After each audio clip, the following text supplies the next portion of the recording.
નમસ્કાર, યલગાર ન્યૂઝમાં આપનું સ્વાગત છે। જોઈએ આજના મુખ્ય સમાચાર।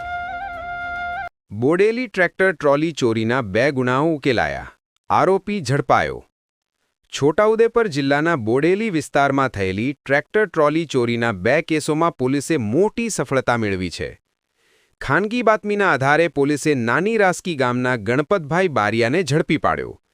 આરોપીએ માકડી અને તાંદલજા ગામેથી ટ્રોલીઓ ચોરી કરી હોવાની કબૂલાત કરી।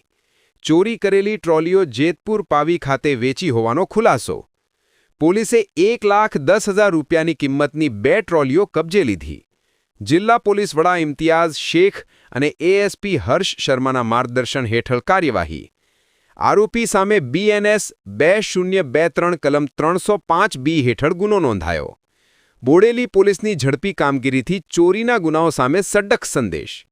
સારી કામગીરી કરનાર અધિકારી પોલીસ કર્મચારી VS Gavit police inspector, DR Yadav police sub inspector, Harendrasinh Jayendrasinh Utpalbhai Chandubhai Kuldeepbhai Narottambhai જેવી Pagi police sub inspector, ASI Dineshbhai Bachubhai Vijaybhai Manharbhai Hiteshbhai.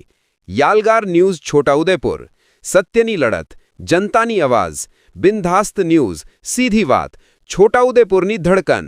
અહેવાલ ઇમરાન મિર્ઝા, છોટાઉદેપુર, 9737894153।